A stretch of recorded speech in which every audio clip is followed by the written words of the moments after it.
You probably haven't seen me in a while. If you forgot, I'm Reidus, the other half of this idiotic show that we do where we build ridiculous cars. And by ridiculous, I mean fairly regular street cars. But not this time. One of the big reasons that we haven't been around for a long time is this ridiculous mess. This is a Jaguar V12 out of a mid-1980s XJ12 sedan, and it's got 6 Weber carburetors on it, and it's going into this 1973 Mustang, and it's required an awful lot of my time and effort. And money. That's right, and money. So, well, there hasn't been a lot going on our channel. We're not dead. We are trying our best to make some of the most ridiculous things happen, because we think this is going to be a pretty big deal, right? And the other thing is that with this car, like, a lot of what Alex has been trying to do is like stuff that is super easy on a regular engine swap. Stuff like, you know, make the steering not hit the engine. Oh yeah, no. There's been things that, you know, if we were putting even a big block in this car, it would have been way easier. But we don't like things easy, do we? No. Complicated is what we do. That's badly and slowly. Badly and slowly. So one of the big reasons is that we haven't been getting this thing done as quickly as possible is because the steering does not work. Once this engine fits in the car, which it does fit, lengthwise and widthwise, the oil pan is in the back, which means that it hits the steering linkage, which is bad. Basically, if you want to think about it, if you know anything about the Mustang Coyote, which is the engine in the new Mustang. Yeah, the new 5-liter. Yeah, which is a fantastic engine. Basically, we have to do the same thing as we would if we were going to put that engine in this car, which means that the steering needs to move to in front of the crossmember, which means that everything has to come out.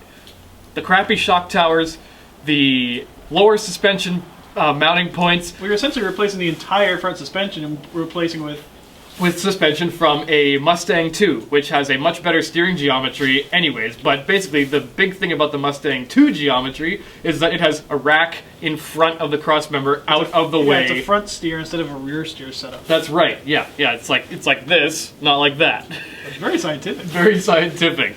So, anyways, that's going to be taking a little bit more time. It was an unexpected expense. Luckily, after, you know, literally months of me researching what I could do instead of doing that, I found out that I have to do that. And then it took me a long time to research how to do that. And now I finally figured it out. Parts are on their way. And very expensive parts. They were pretty expensive. I mean, we're talking a whole new front suspension here. But the byproduct of having to do this swap is that we get a brand new rust-free crossmember. We get brand new spindles. We get brand new brakes. We get a brand new steering rack instead of the old style cam and lever Pitman arm steering, which is crappy. Not great. No, I mean, if you want to do a vintage race, sure, but if you want it to actually handle, it's crappy.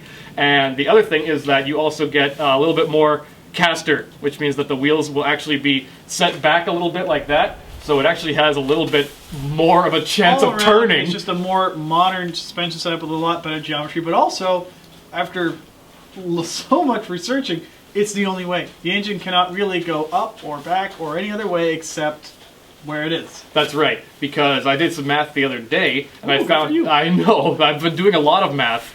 This is why you should stay in school to learn trigonometry, because this is all I've been doing for the last few months. Is I found out that even with the stock suspension, it needs to go down 3 more inches for it to do that. And basically, it is sitting on top of the suspension, or sorry, the steering center link. Yeah, so it needs to go down 3 more inches from where it is, and it's just not going to work. And to move it back, like to inset it, would actually be beneficial to a few things, particularly to have the gear shift in a more normal place. The way it is that we're going to do it, it'll stick out of the regular hole, but it'd be nice to have it closer.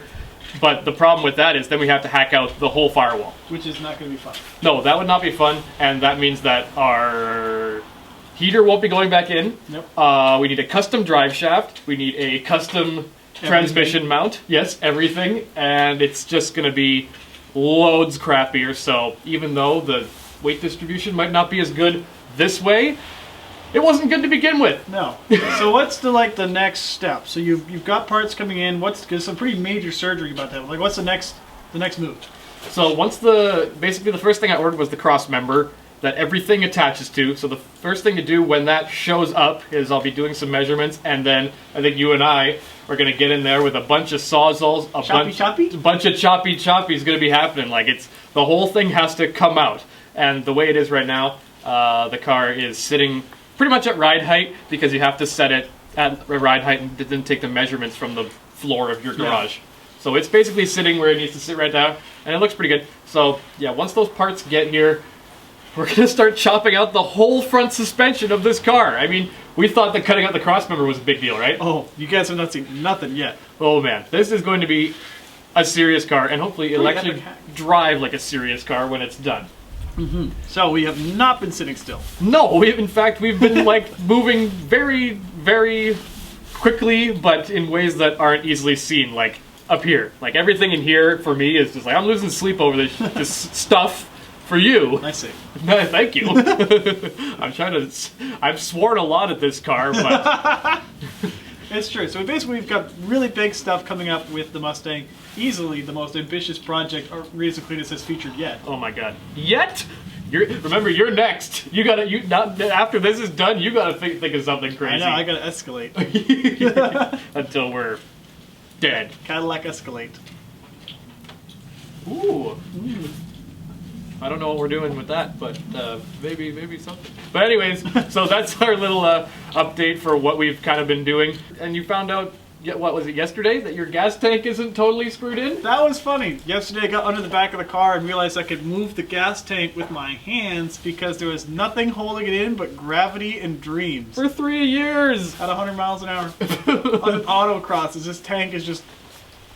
Oh, and for those people that say, how do these things pass safety, is that our cars aren't actually rusty. They're just ugly. Like, the car doesn't have to be pretty to pass safety as much as thank God. you know. Yeah, I know.